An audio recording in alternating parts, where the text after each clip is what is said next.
Hello, hello, okay. Oh, I have a really difficult task because of those previous lectures.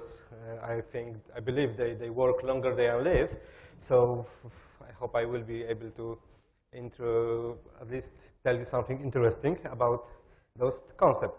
So first I would like to introduce myself. And in the beginning, I would like to thank you for the invitation and for great opportunity to participate in this extremely important debate. Thank you, Dr. Vivek, for all the trust you have put in me regarding this event and for encouraging me together with Dr. Ide to present my thoughts and to share my experience and knowledge in front of such distinguished audience here in Mumbai. My name is LUKASZ PALKA and I'm 34 years old. I'm postgraduate of Medical University of Wrocław, where I worked for 5 years and made my PhD. First at the craniofacial department and then at experimental medicine and biomaterial science department. Since 2008, I have been the CEO and the head dentist in my own clinic, RegMed, in which we are specializing in the field of bicortical implantology and prosthetics, and become the leader in Poland when it came to the number of successfully inserted implants. For 2 years, I have also been running science biotech company, dealing with patents and science projects in the field of reconstructive surgery. During my work from the start, I have used two-stage implants, performed sinus lifts, bone grafts, and regenerative procedures with all available biomaterials on the market. The biocortical implants like BOE implants and BCS were reserved for some extremely difficult situations. And those days, I put around 200 implants per year. We all know this amazing feeling after well-performed surgery like sinus lift or big bone grafts. It is like the internal satisfaction and pride. On the other hand, there are those dark and unpleasant sides of our work, regardless of the medical specialization, when we have to inform our patient that despite well-performed procedure, our treatment is ineffective or some complications have occurred. The other, even more unpleasant moment is when they are asking what is the reason of the failure. And we honestly don't know, but nevertheless, we need to tell them something. This is the worst scenario ever, as there is no more embarrassing situation for the doctor than when he needs to guess about the cause of his patient condition.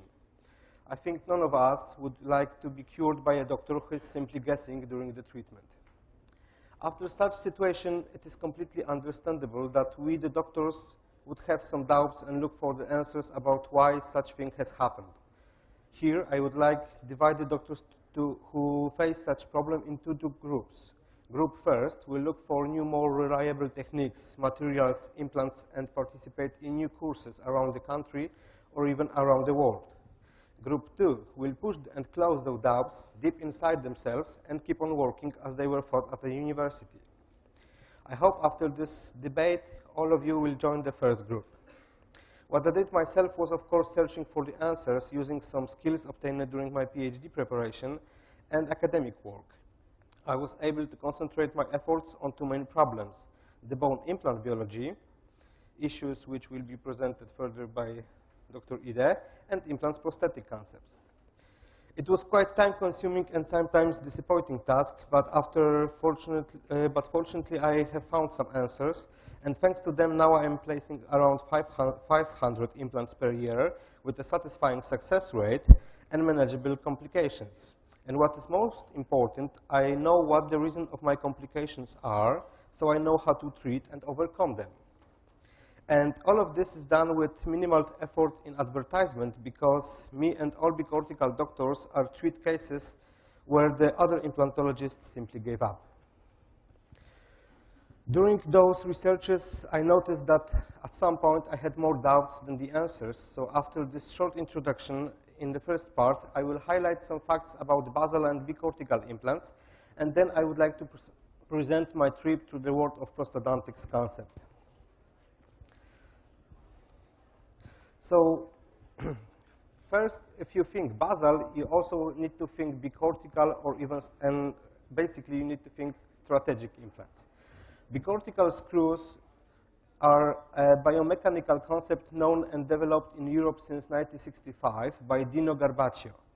The concept itself derives from traumatology and orthopedics, and those facts place this implant system among one of the most well-known, trustworthy, and well-researched concepts in the world, with the longest follow-up of observation of 15 years available in specialist literature, like with this article of Tramonte and Linkov, you can find in internet very easily. From the start, this concept was used in the case of single tooth, as well as segment and full jaws restoration. As you can see on the slide from the site bicorticalscrew.com, these implants have been used and documented since 70s and 80s with great aesthetic result and amazing success rate. What Simpladent, together with Ide Dental Group company, did was further development of this concept in order to improve both surgical and prosthetic procedure and adjust them to the modern technical solution and aesthetic expectation in dentistry. After many years of work and observation, we managed to establish protocols and indication for different clinical solutions. We have prepared 4 books, published journal, and even trained many teachers around the world. So please imagine how amazed I was when I found out that a 15-year-old concept, well known and observed in Europe, is recognized here in India as something new and deprived of scientific background. One more thing regarding Professor Garbaccio's work. On his website, you can find an unique post-mortem histological examination made by Professor Karl Donat. He's also a father of a term extraterritorialization we were using during our treatment.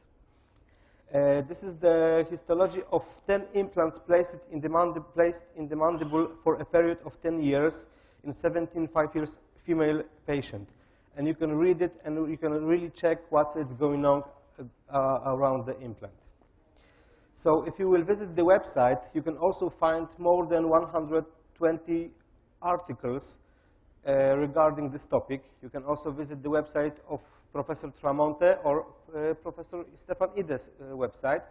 So you can easily find more than 300 articles regarding basal implantology, regarding bicortical implantology, and bicortical anchorage. The website? Sir, I will give you all the address after the conference, okay? No problem.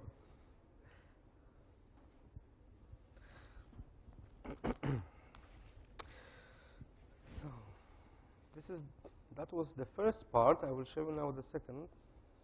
I think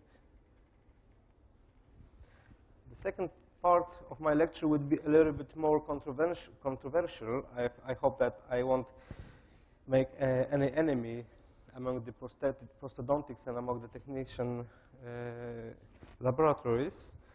But after the first presentation, we should try to answer 2 questions. How is it possible that implant with polished surface can work so well and for so long without the help of magical surfaces, platforms, and connection? And Professor Ide will give you the answer for if you ask him. And the second part, at the beginning, there is no rotation in the temporomandibular joint. So all the concepts which are telling you that at the beginning that the movement is simply start from the rotation is simply a lie. It's simply incorrect. The only movement that occurs during eating, it doesn't depend how much you are opening the mouth, it's always the transition of the mandible. And you can find the same in the animal world. You can find the same in the mammals.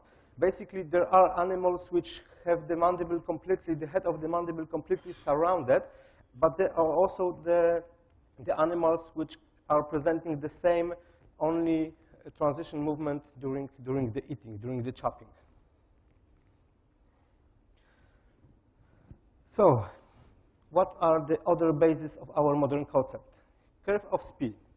We all know the curve of speed. It's no need to describe what it's about. What is interesting, the graph from Spee, when he described this concept, this curve, he also claimed that the curves should be as flat as possible, because thanks to this, the patient can eat more effective, and the movement of the mandible are also more effective.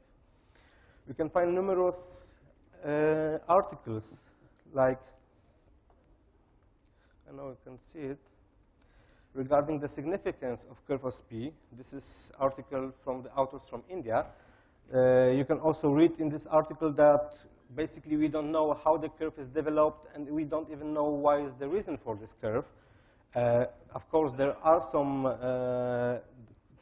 information that it can be related with the anterior guidance, but to be honest, we can find as well curve of Spee in a lot of different mammals, different animals, but there is no anterior guidance. So there are also some connections between curve of Spee and with the protrusion of the mandible, but this is more that the explanation of the result, not the explanation of the origin. You can find also another article in which you can read that the flatter curve in the mandible arch showed better food commuting and mixing ability. So you can simply say that as flat curve is much better. You can also read the article of Hitchcock about the curve of Spee in Stoachman. So we can see that there was also there was no curve of Spee in those times. But this is like Stoachman. You can see, okay, this is very, very old times, and it's not related with the modern concept. So you can also find this article regarding special determination of the mandible curve of Spee in modern and archaic Homo. I can also find that our ancestors doesn't have the curve of Spee. And again, another article. The second thing is curve of Wilson. Wilson also, he created the definition of his curve based on the curve of Spee and based on the bone-wheel triangle. But what we can see that, for example, this is also an article from Qatar and from India, in which you can read that in Indian population, this curve doesn't have this 4-inch. So you can say that there are a lot of differences in this curve among the population, among the world, and even among the male and the females. Another basic concept is condylar rotation and axis and position. So Bennett suggests that the angular rotation of the mandible occur in the temporomandibular joint behind and below the head of the condyles. And Byron stated that the axial rotation of the mandible occurred in the head of the condyles. But what's important is that in the temporomandibular joint, during our lifetime, there are a lot of changes. And those changes undergo first concept of remodeling. So basically, we cannot assume that everything in the joint, like the eminence high, like the fossa deep, that this is stable. And during every treatment, you have to take this under consideration. You can find the article from the last year, and you can check the anterior posterior condylar position, in which you can read that there are almost, even the bilateral position is different, and the position of the head is never in the so-called centric related position. And you can also find the article of Professor John, the author of the film I presented to you previously, that every device which is built on the concept of rotation in the mandibular joint is simply irrelevant, or is simply have no use, because this concept is simply wrong. You can also see this very important article, which shows you, you can see it on the graph, that during our lifetime, the depth of the fossa is changing, and it's irregardless if we have the teeth or we have, or these are completely edentless patients. So what we need to know that in the case of a patient with only unilateral pattern of chewing and lack of teeth on the other side, the depth of the fossa will simply change and be completely different than the dip on the other side. So when you are taking bites, when you are taking impressions, and when you are mounting your impression cast in the articulators, you need to take this under consideration and simply change it. We can also find the articles regarding bone wheels triangle, which also all the articulators are made of under this concept. And we can see that bone wheels triangle is not an equal triangle, as the bone wheels say. And even among the biggest population, and like you can see, you can read in these articles, those authors show that the sides of boneless triangle are, for example, population of Yugoslavia, are rarely equal in length. So, to be honest, the devices we are right now using during our reconstructive prosthetics parts are simply, not to say bad, but they are based on the concept that simply should be changed. Those concepts, all of those concepts are more or less 100 years old, and we need to really start to think and rethink our knowledge about all those concepts about the prosthetic, and start to work as the nature created us.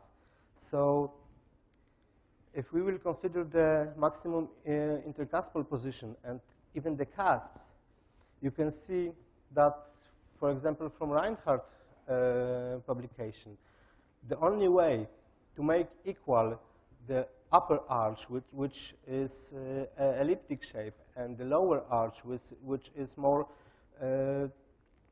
sinusoid shape, the only way to make them equal and to work as equal is the worn of the cusps, like we can see on the example B. There are numerous articles like Professor Kaifub or Professor Kaidonis, which are showing and explaining how exactly we should function with flat cast, what is going on with our occlusion system, and what is most important for us, how we should apply this information into our daily work. Because right now, we need to remember that all those mechanical concepts, all those evolutionary adaptations described in those articles are still going on. They keep coming, they keep changing our morphology. But what we are doing, we are not using them in our favor, but we are fighting against them. And this is the reason of most of the occlusion concept. This is the reason of all the problems in the field of orthodontics. This is the problems on the field of periodontology. This is the problem on the field of surgery, and so on and so on. So if you will look at those articles and read them, you will simply see how the nature, what is the nature idea of our occlusion system. And if you will say that there's no point of comparing an occlusion of our ancestors like 1,000 or 2,000 years ago, you can also find this article of French researchers, and they simply present the view of the mandible of medieval population in most of Europe countries. And as you can see, those teeth are really flat and really worn down.